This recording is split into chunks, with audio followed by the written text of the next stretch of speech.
7 leis de Noé, e mesmo assim nós vemos que Yitzhak já estava ensinando, enfim, já cumpria essa mitzvah e estava dizendo para seu filho Esav de cumpri-la, tomar cuidado em cumpri-la.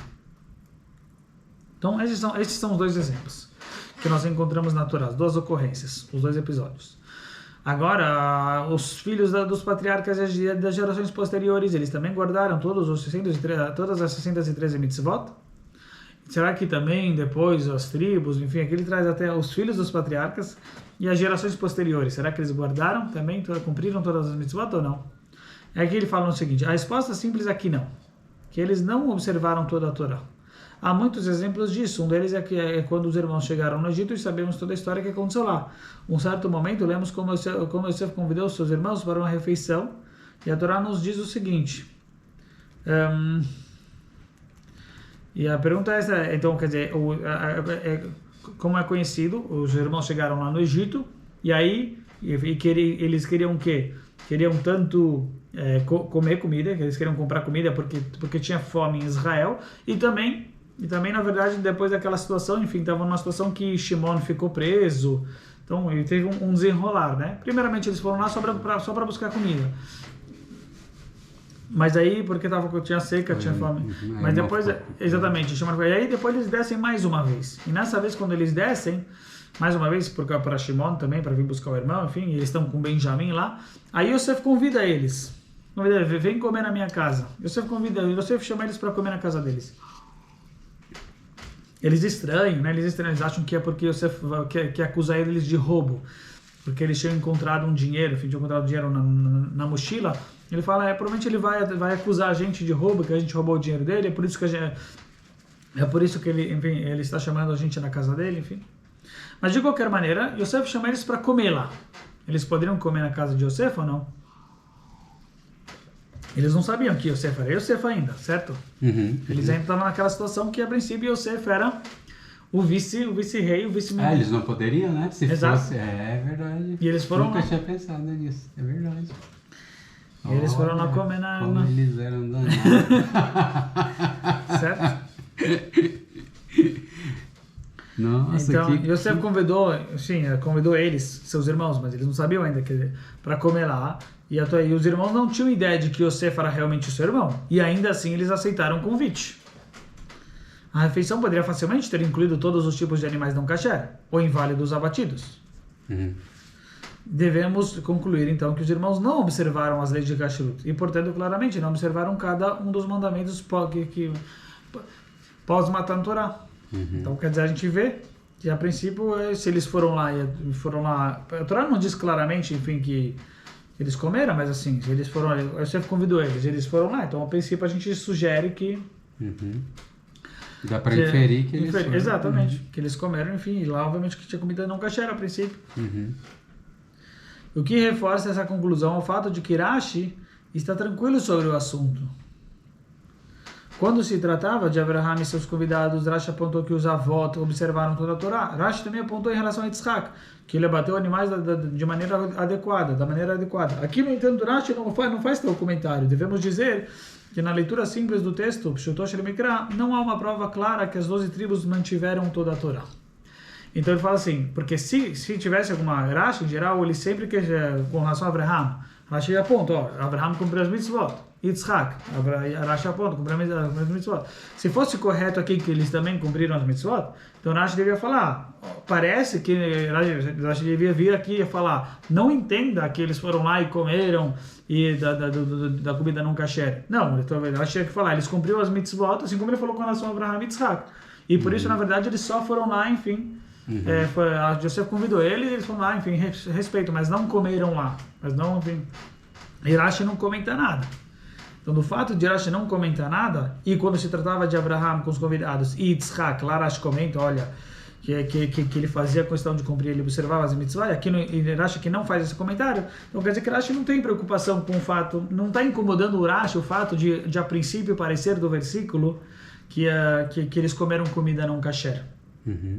Quer dizer, por que para Rashi não está incomodando? Porque a princípio, realmente, a gente entende que, na verdade, eles não cumpriam as mitzvot, realmente. Então, por isso não preocupa Rashi o fato daqui, se a gente subentender que eles comeram da comida não kasher. Porque, em relação a eles, como não havia ainda as mitzvot, e eles, por assim dizer, talvez não estavam no nível dos patriarcas, então a gente entende de Rashi que realmente eles não, pelo fato de Rashi não ter comentado nada, ele não se preocupar com isso, significa que então realmente eles comida não kasher.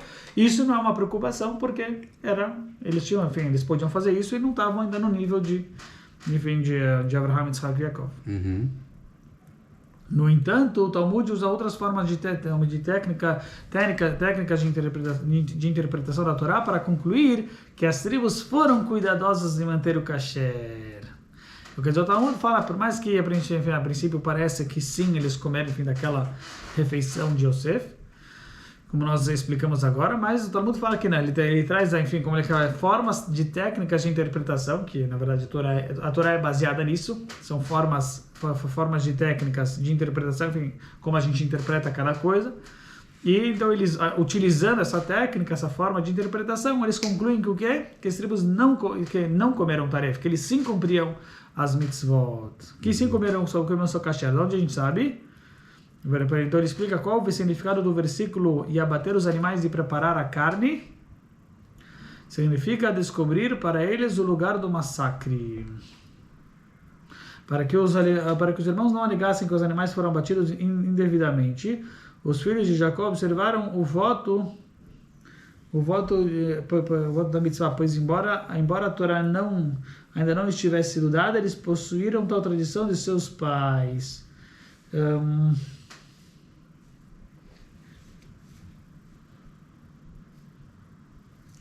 Vamos ver aqui, Barão. Eu vou ver só qual é o significado disso, que eu não entendi exatamente. Uma Guemará, vamos ver que Guemará é essa.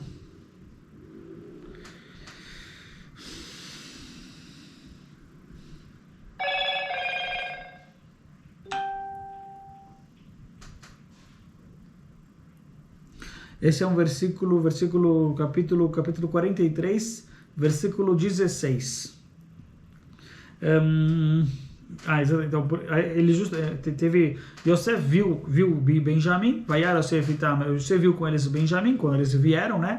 E aí ele falou para o amo, falou para o servo, ele falou para ele, Havet Hanashim Habaita, traga as pessoas para casa e faça shechita, e faça shechita e prepare uma comida, de animal, pois comigo eles comerão, pois eles comerão comigo hoje à tarde, no almoço. Eles comerão comigo, hoje à tarde. E vamos pegar aqui qual o significado desse versículo. A gente acabou de falar que a princípio significa, Yosef está falando para ele, prepara comida, carne, e obviamente a princípio não era kasher, eles não sabiam, pelo menos que era Yosef, pois eles irão comer comigo hoje à tarde. Então, a princípio significa que eles comeram taref. Mas, vamos ver o que a Gemara explica sobre esse versículo.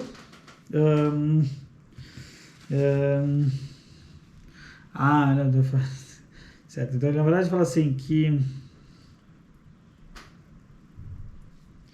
na verdade essa palavra Tuvach, Tevach, Ve'achen significa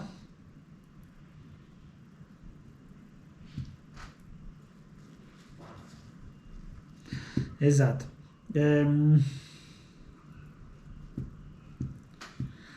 Na verdade aqui na verdade quando ele fala Tuvach, Tevach, Ve'achen, prepare e faça o abate, mas no princípio não era kasher, né? Mas a Gemara entende que faça abater os animais e mostre para eles o local do abate.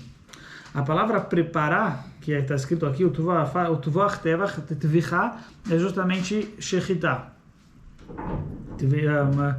E aí, então, o versículo fala, tuvach tevach é shechita, vehachen, achaná é preparar. Aqui, na verdade, então a Gemara entende, a Gemara está explicando vehachen, que achaná significa não preparar comida, mas preparar, mostre para eles o abate preparado, mostre para eles onde o abate foi feito. Ou seja, que justamente eles cumpriam Torah Mitzvot, e por isso José está falando, para o seu servo, que provavelmente devia ser um filho dele. Então, estava falando, olha, faz a shechita, mas mostre para eles, que foi feito o abate, para que eles não vão achar, para que eles não acham que é uma carne ketaref, para que eles possam comer. E Rashi aqui próprio diz, pois eles cumpriam, Rashi traz, porque ele pediu para fazer isso, porque você pediu para fazer isso, para que não digam, para que a gente vai estar comendo uma carne que não foi feita shchita. Lefi, pois os filhos de Yaakov, Shomrei mitzvot, aí eles guardavam as mitzvot. Pois mesmo, na Torá, mesmo que a Torá ainda não foi outorgada, ainda não foi entregue, Mekubalin, Hayum Avoten, eles receberam essas leis de seus antepassados. Então Rashi aqui traz claramente que eles sim cumpriam, e por isso interpreta, posso pegar aqui, enfim, só para... Ele interpreta essa palavra, vou pegar só exatamente que palavra que está sendo interpretada dessa maneira, para que a Gemara está dando essa interpretação.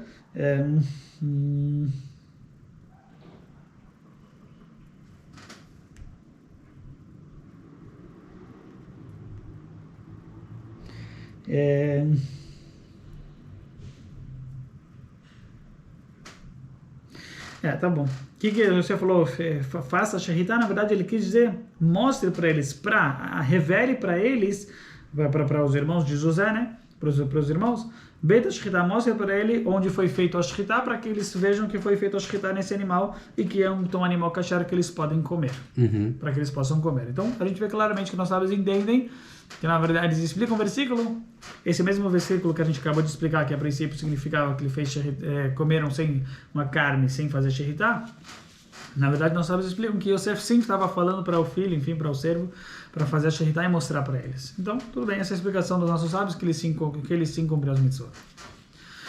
Gerações subsequentes. Discutimos se os patriarcas e as tribos mantinham ou não as 613 mitzvot. Quanto às gerações posteriores, parece claro que eles não assumiriam tal compromisso. Por exemplo, Amram casou-se com Yocheved, que era sua tia, e portanto, de acordo com as leis da Torá, ele não teria sido autorizado de se casar com ela, Ou seja, ele está trazendo um exemplo, apesar que esse exemplo que ele trouxe é uma certa discussão na Gemara, né? Enfim, não é o melhor exemplo, porque na verdade o Talmud, enfim, explica de algumas maneiras como ele pode se casar com a tia dele.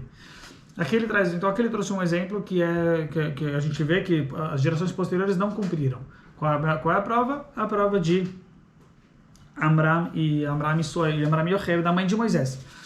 Que, enfim, existem, na verdade, a Hassidut, enfim, ela aborda justamente esse aspecto para falar que, por um lado, enfim, quando eu estudei da primeira vez, justamente é trazido, eu ainda não conhecia a Gemara, então lá a Hassidut, o discurso hassídico, já traz direto a opinião que fala que Amram ele casou com Yocheved, mesmo que era proibido, enfim.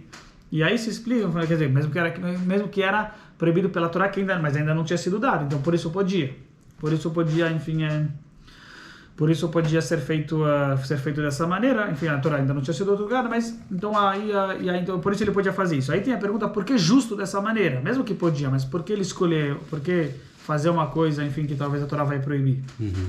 Então, e aí, enfim, se explica que na verdade existe a famosa ideia que às vezes para acontecer para poder nascer uma luz muito grande, só pode nascer através de uma é um conceito muito delicado, um conceito muito profundo na Kabbalah, enfim, mas que às vezes uma coisa para ela nascer, uma estrela cintilante, ela só nasce depois que existe um caos. Não existe, enfim, uma frase de Nietzsche, mas existe, enfim, outras frases também parecidas, que para nascer uma estrela, então, é cintilante, precisa ter um caos anterior. Então, essa seria a ideia que nós vemos com relação... E aí a Hassidut justamente traz com relação a vários episódios que nós encontramos. Não gosto muito do Nietzsche, mas... Não gosta tanto? Tá bom. Crenqueira, né? Mas faz sentido. Tá bom. Porque né? Tipo, sim, tem, enfim. Criação acabou... Olha, ele foi, enfim, acabou... Mas no final... Foi um grande filósofo, mas acabou enlouquecendo no final. Quer dizer, enfim, de uma certa maneira... Colheu o que plantou. Que a grandeza dos sábios da Torá, de uma certa maneira, é justamente que... Quer dizer, enfim, a gente tem a história do Pardes também, enfim, que é... Quando a pessoa começa a entrar nesses... Enfim, se a pessoa não está com um nível, enfim, de anulação perante o Criador, de entender, enfim, de aceitar, então ela só está se baseando no seu intelecto, no seu ego, então aí pode acabar vindo essa... Enfim... como vamos chamar, explosão, a pessoa acaba meio que... Tem uma vez que a gente estudou que tem uma passagem que Hashem fala que traga-me um humilde, mas não me traga um arrogante, ou alguma coisa assim, que ele, né? Eu não lembro de onde foi. Eu não lembro de onde foi, qual foi o estudo, mas tem alguma coisa, eu não sei se é arrogante ou... Não, essa ideia do arrogante, ela existe claramente. Enfim, Hashem fala, eu prefiro... eu não moro com uma pessoa que é arrogante, enfim... eu não consigo habitar com uma pessoa que é eu e ele não conseguimos habitar juntos. Existe o Rabbi Menachem de Kotsk, enfim, ele dizia, eu prefiro um tzadik, eu prefiro um rachá que é humilde, enfim, que sabe que pecou, do que um tzadik que é orgulhoso. Tá bom? Outra frase. Era isso, orgulhoso. Isso mesmo, agora eu lembrei, era essa frase mesmo. Então, quer dizer, é uma frase forte, enfim, quer dizer... eu prefiro um rachá que reconhece que pecou, enfim, que é humilde, do que um tzadik que é orgulhoso. Sim. Então, sem dúvida é algo que é...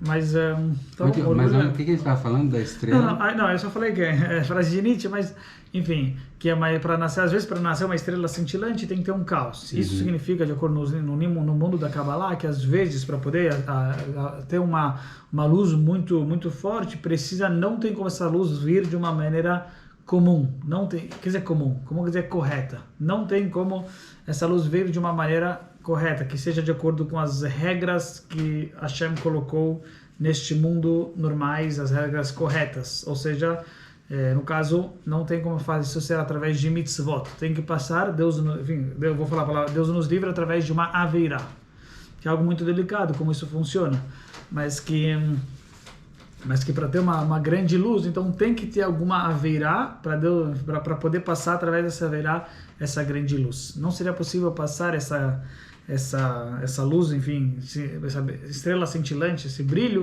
através da forma comum, através de mitzvot. Tem que ser através de uma aveirá, uma coisa muito, muito profunda, na verdade, enfim, muito difícil de se entender, de se falar, né? O que significa, enfim, que quer dizer, que precisa ter a aveirá para poder, enfim, nascer essa estrela cintilante, enfim, para poder nascer Moisés, que era luz, manifestação divina pura.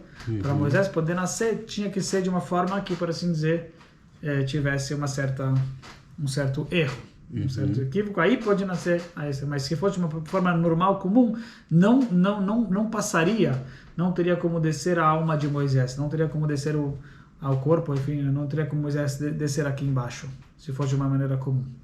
Precisava ser de uma maneira... Existem explicações do porquê disso, enfim.